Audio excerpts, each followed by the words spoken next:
नमस्कार, मैं doctor R के भारती। मेरे जो एसआई स्टूडेंट्स हैं, उन स्टूडेंट्स के लिए ये एक वीडियो पेश कर रहा हूँ। और इस वीडियो में मैं आपको ये बतलाना चाह रहा हूँ कि जैसे कि अभी आप फाइनल एग्जामिनेशन के लिए अपीयर हो जाएंगे, और इस एग्जामिनेशन के अपीयर होने के बाद में फिर एक आपका प्रैक्टिकल और वाइवा का एग्ज़ाम होगा। तो आपको उसके लिए क्या तैयारी करनी है और उसको आप किस तरह से करेंगे, इसके विषय में मैं आप लोगों को कुछ गाइडेंस देना चाहता हूँ।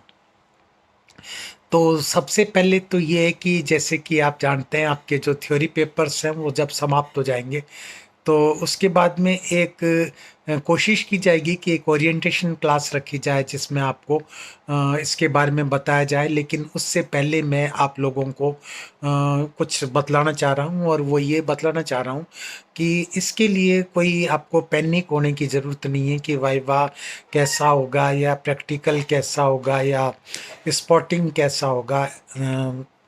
तो मैं ये बताना चाहता हूँ कि जब आप अपना थ्योरी पेपर्स दे चुकेंगे, उसके बाद में आपका ये एग्जामिनेशन होगा वाइवा का जो है। और जहाँ तक वाइवा और प्रैक्टिकल का सवाल है, ये क्योंकि आप देख रहे हैं कि कोरोना की जो स्थिति है और ओमिक्रॉन जिस तरह से फैल रहा है, उसको देखते हुए ऑनलाइन ही होगा। ऑफलाइन तो संभव नहीं हो सकेगा, क्योंकि गवर्नमेंट रेस्ट्रिक्शन जो है वो अलाउ नहीं करते कि आप इतने सारे स्टूडेंट्स को एक साथ में इंस्टीट्यूट में बुलाएं और फिर उनकी मतलब जो है एग्ज़ाम लें। तो जो सबसे पहले मैं आपसे बात करता हूँ जो है प्रैक्टिकल के बारे में जो है। तो ये जो प्रैक्टिकल है, इसमें आपके जो दो पार्ट्स हैं इसके। एक पार्ट जो है वो है आपका एक थ्योरी पेपर होगा, या आपको ऑनलाइन दिया जाएगा वो पेपर जो है।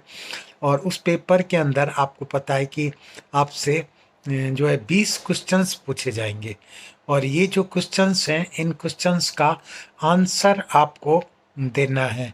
यानी उसका क्या रिप्लाई है वो आपको बताना है।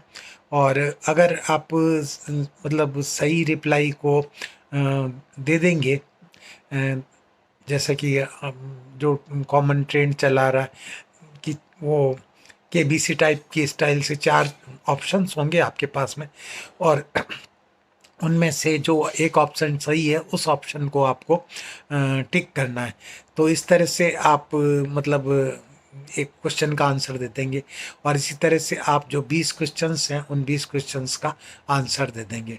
और ये जब आप आंसर्स दे देंगे तो इसके बाद में फिर ये आपके 20 क्वेश्चंस हो गए।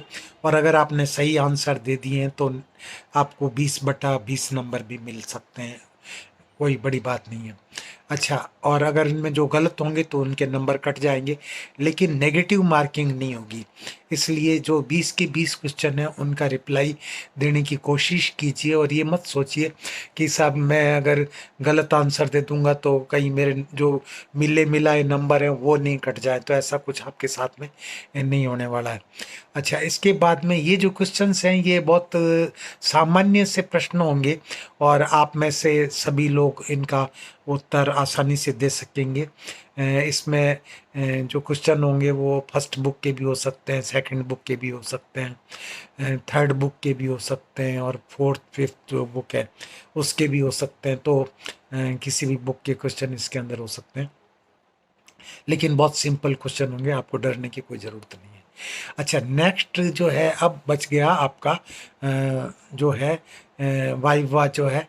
तो ये वाइवा जो है इसमें वाइवा से पहले आपका जो प्रैक्टिकल है इसमें एक और पार्ट रह जाता है जिसको बोलते हैं स्पॉटिंग। और स्पॉटिंग जो है वो आपकी 80 नंबर की होती है, और इस स्पॉटिंग में आपसे जो है 8 स्पॉट्स दिए जाएंगे जो आपको आइडेंटिफाई करना है, यानी 8 जो चित्र हैं आपके सामने रखे जाएंगे मॉनिटर पर जो है, और उनको आइडेंटिफाई करना है। तो वो जो चित्र होंगे वो आपके सिलेबस से रिलेटेड क्वेश्चंस ही होंगे। जैसे कि आपको एक मॉस्किटो दिखला दिया और आपसे पूछा कि आइडेंटिफाई द ऑब्जेक्ट, तो आपने ये उसका आंसर लिखा, ये एक एनाफ्लीज मॉस्किटो है। फिर उसके बाद में फिर उसी से रिलेटेड जो क्वेश्चंस हैं, 3 क्वेश्चंस हैं, तो वो क्वेश्चंस आपसे पूछे जा सकते हैं। जैसे कि which disease this mosquito causes, तो उस पर लिखा है फाइलेरिया, मलेरिया, येलो फीवर, तो आपको इसमें से एक को टिक करना है।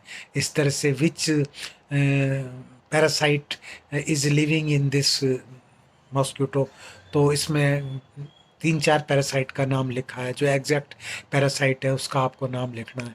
इसी तरह से उसके बारे में आपसे पूछा जा सकता है कि वेयर दे ब्रीड, यानी वो अंडे कहाँ पे देते हैं, तो आपको फिर बताना है कि ये गंदे पानी के अंदर अंडे देते हैं, साफ पानी में अंडे देते हैं, या ताजे पानी में अंडे देते हैं। 3-4 ऑप्शन बने हुए हैं, उसमें आपको ये लिखना है कि गंदे पानी में अंडे देते हैं।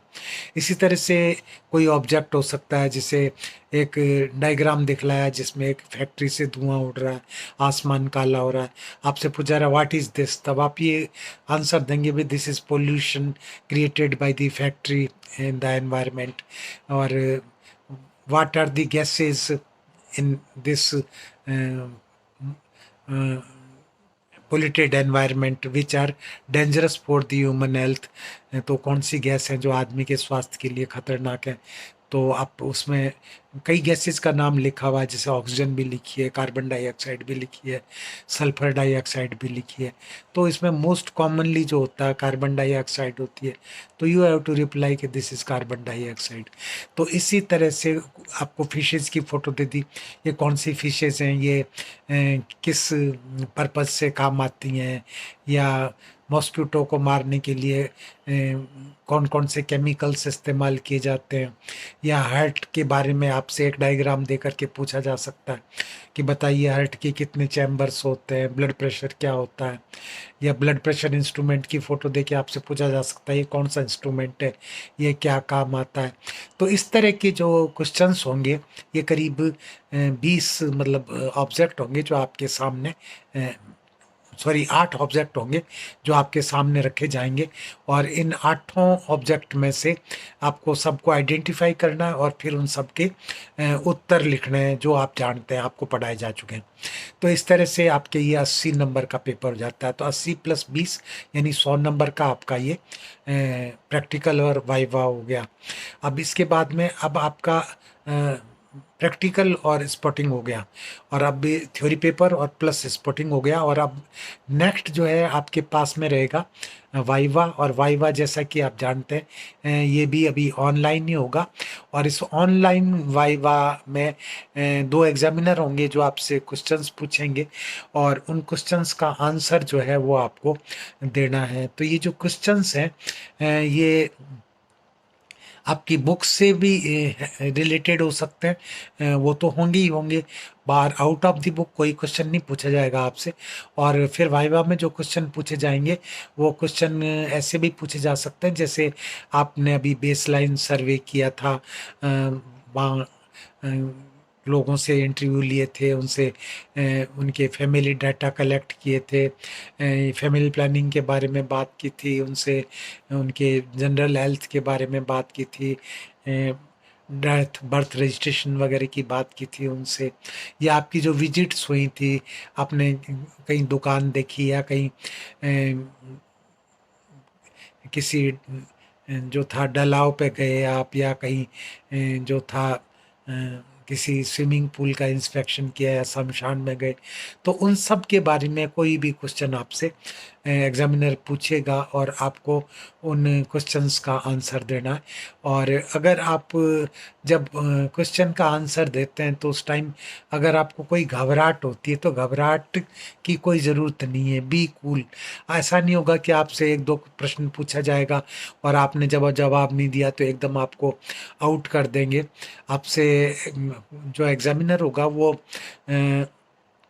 प्रश्न पूछेगा और उसकी कोशिश यही होगी कि जो है स्टूडेंट मतलब हो सकता है एक आध क्वेश्चन का जवाब नहीं दे पाए, तो इसका मतलब ये थोड़ी कि उससे आगे कोई क्वेश्चन नहीं पूछा जाए, उससे और क्वेश्चन पूछे जाएंगे।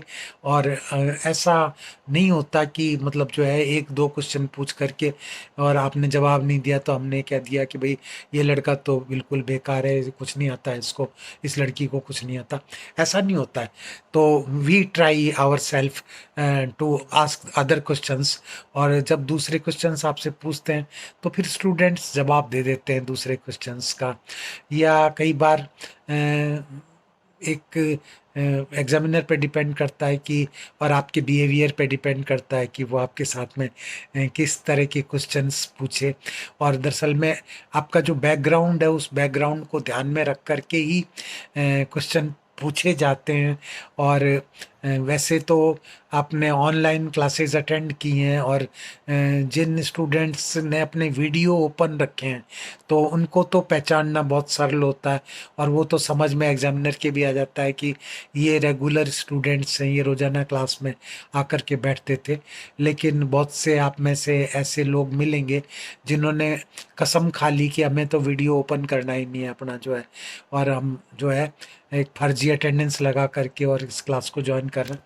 तो इस तरह के जो लड़के होते हैं तो उन लड़कों के लिए थोड़ी सी प्रॉब्लम होती है कि they are not in good book of faculty. और जब वो फैकल्टी की गुड बुक में नहीं होते हैं और फैकल्टी ने उन्हें क्लास में भी नहीं देखा, तो फिर ऐसे लोगों से जो क्वेश्चन पूछे जा सकते हैं वो हो सकता है कि आप ये कहें साहब ये तो बड़ा मुश्किल क्वेश्चन हमारे से पूछा गया और ये क्वेश्चन तो हमें तैयार ही नहीं था, या ये मतलब कोई हमारे से बदला लेने की कोशिश कर रहे हैं जो इस तरह के क्वेश्चन हमारे से पूछ रहे हैं। तो बदला कोई किसी से नहीं लेता, ना आप लोगों से हमें कोई बदला लेना है।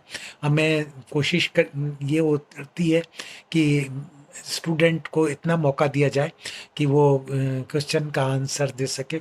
और आपको पता है कि एक एक जो एग्जामिनर होता है वो 50 नंबर के वाइवा लेता है और दोनों मिलकर के 100 मार्क्स का वाइवा लेते हैं। और इस वाइवा के अंदर अगर आप अच्छे स्टूडेंट्स हैं, आपने पढ़ रखा है, आप क्वेश्चंस का आंसर सही तरीके से दे रहे हैं, जो आपसे पूछा जा रहा है आप उसी के बारे में बात कर रहे हैं, तो कोई वजह नहीं है कि आपको फेल किया जाए और आप अच्छे मार्क्स नहीं ले सकें। और जहाँ तक सवाल है आपके वाइवा का, तो वाइवा आपका अच्छा जाएगा, लेकिन अपना कॉन्फिडेंस बना करके रखिए जो है। अच्छा, और नेक्स्ट जो चीज़ है वो यह है कि आप जब एग्जामिनेशन में अपीयर होंगे तो आपको वाइवा प्रैक्टिकल चाहे ये जो थ्योरी पेपर है वो ऑनलाइन ही होगा। लेकिन इससे पहले मैं पहले भी आपको बता चुका हूँ कि आपको अपने जो जर्नल्स हैं जो विजिट्स की थी, बेसलाइन सर्वे किया था, तो वो जर्नल्स इंस्टीट्यूट में सबमिट करना है। और वो इंस्टीट्यूट में जब आप सबमिट कर देंगे जर्नल्स तो फिर उन पे आपको मार्क्स मिलेंगे। और ये भी आपको पता है कि 100 मार्क्स कैरी करते हैं और 100 मार्क्स कैरी करने का मतलब ये हो गया कि 50 नंबर का एक जर्नल होता है, इनमें 50% मार्क्स ऑब्टेन करने ज़रूरी होते हैं। और आपने जैसा जर्नल बनाया उसके हिसाब से आपको मार्क्स दे दिए जाएंगे। और जहाँ तक सवाल है आपके जो यूनिट टेस्ट हुए हैं, तो 4 यूनिट टेस्ट आपने दिए थे, उनमें अपीयर हुए थे। और इन यूनिट टेस्ट के जो मार्क्स होते हैं टोटल आपने ऑब्टेन किए, यानी 400 नंबर के पेपर थे ये, 400 में से आपने कितने नंबर प्राप्त किए, वो जितने नंबर प्राप्त किए उसको 8 से डिवाइड कर देते हैं, और 8 से डिवाइड कर देने के बाद में जितने मार्क्स बनते हैं वो मार्क्स आपके यूनिट टेस्ट के जोड़ दिए जाते हैं इसके आपके टोटल मेन रिजल्ट के अंदर जो है। तो इस तरह से ये मार्क्स का डिस्ट्रीब्यूशन होता है।